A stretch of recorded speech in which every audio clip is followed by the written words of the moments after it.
Jacob and Laban, the deceiver meets the deceiver.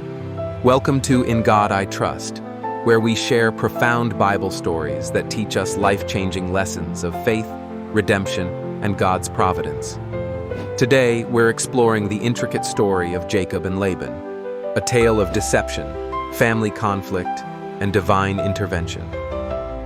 After deceiving his father Isaac and stealing his brother Esau's blessing, Jacob was forced to flee to Haran, the homeland of his mother Rebekah, to escape Esau's wrath. Rebekah instructed Jacob to seek refuge with her brother Laban, who was known for his wealth and cunning nature. On his journey, Jacob stopped to rest and had a profound encounter with God in a dream. He saw a ladder reaching up to heaven, with angels ascending and descending. At the top stood the Lord, who reaffirmed the promise made to Abraham and Isaac, declaring that Jacob's descendants would be as numerous as the dust of the earth. Jacob awoke in awe and named the place Bethel, meaning house of God. Upon reaching Haran, Jacob encountered a group of shepherds by a well. As he spoke with them, Rachel, Laban's younger daughter, arrived to water her father's sheep. Jacob was immediately struck by her beauty.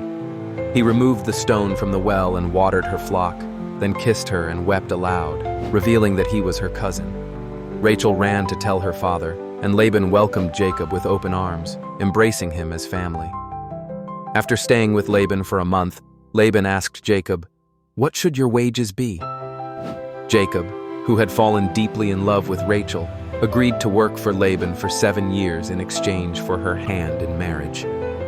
The years flew by, as Jacob's love for Rachel was so strong that the time felt like only a few days. But when the 7 years were completed, Laban devised a cunning plan.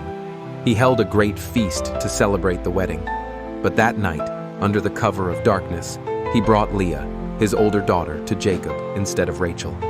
In those days, brides were heavily veiled, and Jacob did not realize the deception until morning. When Jacob confronted Laban, Laban explained, "It is not our custom to give the younger daughter in marriage before the older one." However, he offered Rachel to Jacob on the condition that he work for another 7 years. Despite the betrayal, Jacob agreed, and after a week of celebrating his marriage to Leah, Laban gave Rachel to him as well. Now, Jacob had 2 wives, but he only truly loved Rachel. Leah, feeling unloved and rejected, longed for Jacob's affection. God saw Leah's pain and opened her womb, allowing her to bear children while Rachel remained barren. Leah gave birth to Reuben, Simeon, Levi, and Judah, each time hoping that Jacob would finally love her. But when Rachel saw that she was unable to conceive, she grew jealous of her sister. In desperation, Rachel gave her maid Bilhah to Jacob as a surrogate, and Bilhah bore Dan and Naphtali.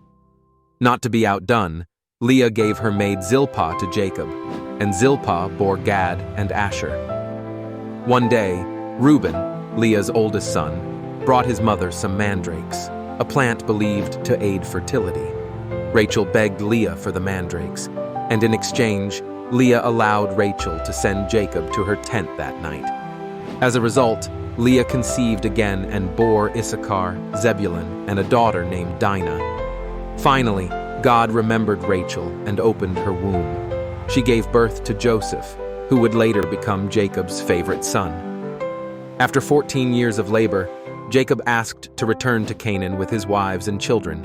But Laban, realizing that God had blessed him because of Jacob, persuaded Jacob to stay, offering to pay him in livestock. Jacob proposed a deal.